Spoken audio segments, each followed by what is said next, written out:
All right. So let's now move into the valuation results section. This part is split into two broad categories. The first one is the liability and expense section, and then another is the actual gains and losses. So first off, in the valuation results, we talk about how do we calculate these liabilities. Both Ind AS 19 and AS 15 prescribe the use of projected unit credit method, also referred to as accrued benefit method.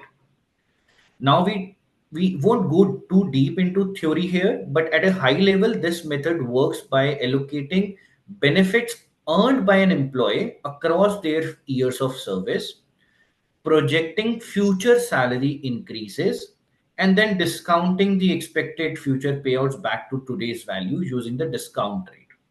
So in the graph below, you will see that every year we have determined an expected cash flow from the date of valuation till the date of retirement.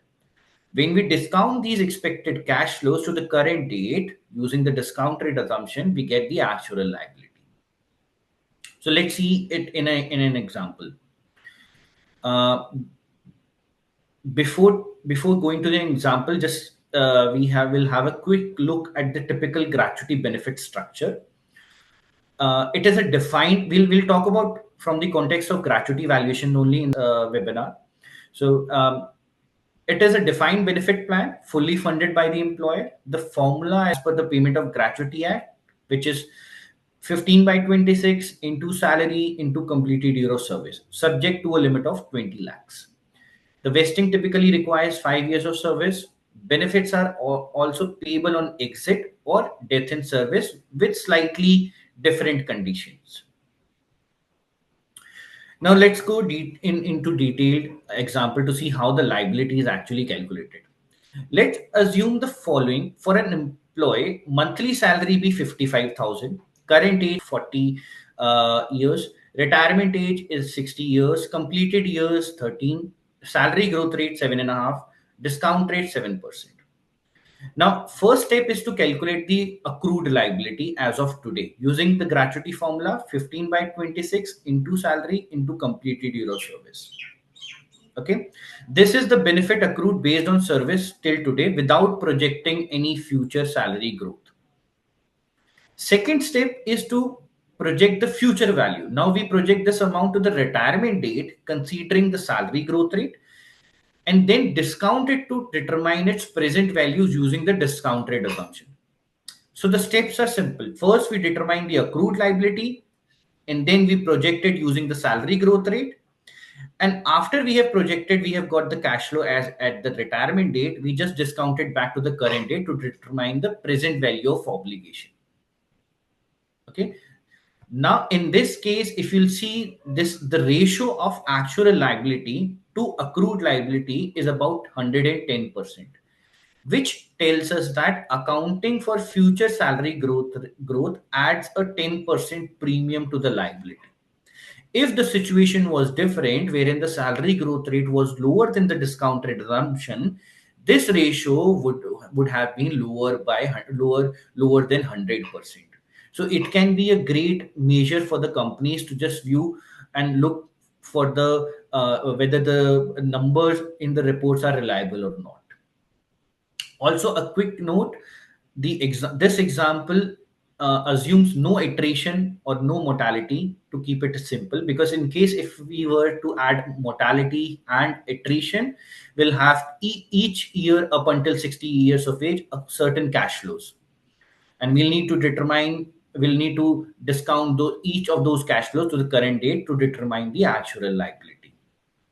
So this is how the liability for one employee is calculated, and the process is repeated for every active employee in the data file. And the results are then aggregated to produce a total defined benefit obligation for the company. Okay, this slide gives us a snapshot of employee data used for the valuation. We can see that as of 31st March 2025, the valuation is based on 26 employees with an average age of 37 years and an average past service of around 6 years. The expected remaining working life has come down from 7.28 to 5.89 years, primarily due to demographic shifts or any assumption changes. Now, this expected remaining working life is nothing but the average number of years an employee is expected to continue working for the company before exiting services due to resignation, retirement, death, or disability. This measure is crucial because it tells us how long, on an average, employees are expected to remain with the company, which directly influences the discount rate assumption. L- Now let's take a quick look on the financial assumption being used in the valuation. As of 31st March 2025, in this example that we are talking about, we have used a discount rate assumption of 6.5%. Based on the government bond yield that aligns with the average expected remaining working life of the employees, which was about 5.89 years in the previous slide. The salary growth rate has been increased from 8% to 8.5%, considering historical trend, promotion cycle, current market trend, and of course, as advised by the company or as expected by the company. One important note on the expected rate of return on plan asset is under IGAP, which is AS15. This is an explicit assumption that goes into the valuation and is used to determine the expenses. But under Ind AS 19, we no longer set it separately. There is no explicit assumption of expected rate of return. Instead, the expected return on assets is implicitly assumed to be equal to the discount rate used in the previous valuation period. So here, even though we have mentioned 6.5%, it is just for the representation purposes. It is not applied independently under Ind AS 19. Now, let's have a look at the demographic assumption.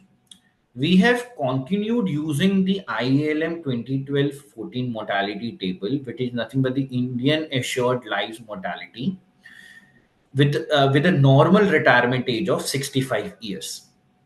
The attrition rate has been increased from 12% to 15%. This reflects a revised view on the employee exits, likely due to changes in the retention or workforce dynamics. Now, once the data is sorted, the assumptions are finalized, the valuation is performed, and the output is studied.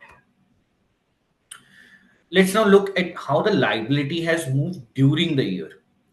We started with a present value of obligation of approximately 3.2 million at the start, which is 31st March 2024. During the year, the current service, there is an item called current service cost, which reflects cost of the increase in service years during the valuation period. This is around 3 lakh 32,000. The interest cost, this is nothing but the unwinding of discount on the obligation. There is this increase in additional cost of 2 lakh 21. Then we have remeasurement items, or we can say, or we can call actuarial gains and losses. This is also covered in detail in the later part of the presentation by Twinkle. A brief explanation is a small gain from is arising because of primarily because of changes in the demographic assumption, which might be due to the attrition rate assumption change, which we saw in the previous slide. A loss from the change in financial assumption is likely due to the reduce in the discount rate assumption or increase in the salary escalation. And a further gain from experience variance, meaning the actual data which was used for the valuation of 31st March 2025 turned out to be better than what was assumed last year. That means 31st March 2024. So it is just a difference between what actually happened during the period and what was the assumption. Now, all of this brings us to a closing present value obligation of 2.42 million at the year end. Now, let's see how the plan asset has moved. We started with 2 million in the plan asset as of 31st March 2024. No new contributions were made this year. The investment income recorded is 1,41,000, which is based on the prior year's discount rate of 7.1% per annum. as required under Ind AS 19. If it were AS 15, it would have been determined based on whatever the expected rate of return we had assumed in the previous year. Now, the actual return on the fund, as per the statement, was say 1 lakh 30. So the difference between 1 lakh 30 and this expected 1 lakh 41, this difference is recognized as an actual loss on plan asset because we had earned less interest compared to an expectation. Also, you will notice that no benefits were paid out of the trust. This means that although the gratuity payments occurred during the year, they were settled directly by the company and not from the plan assets. So we end up with a closing asset value of 2.13 million. Now that we have seen how the liabilities and plan assets have moved, let's talk about how these movements actually translate into the financial statements, starting with the income statement. Now, under a defined benefit plan, which is the gratuity plan, there are typically two primary components that hit the P&L: the current service cost, the interest cost. Now, in this case, the current service cost is around 3 lakh. That reflects the value of the benefits earned by the employees for service rendered during the year. Then we have net interest cost, which is calculated as the difference between the interest cost on the opening liability and the investment income expected from the plan asset is 1 lakh 41. So the net impact on overall is 79,000. And as you can see, the total expense recognized in P&L for this year is close to 4 lakh rupee. If this was the case in IGAP, this will all this current service cost, the net interest cost will form part of the P&L itself. Now let's look into the OCI section. Under Ind AS 19, any remeasurement, meaning deviation from the assumption, there is any changes in the demographic assumption, any changes in the financial assumptions, any experience variances, will be routed through the other comprehensive income. A quick note to remember is that however, in AS 15, all of these items will be shown in the IGAP itself. So there will be no separate recognition. With this, we wrap up the liability and expense section. Up next, we will dive into the actual gain and losses and explore their root causes and impact in a bit more detail.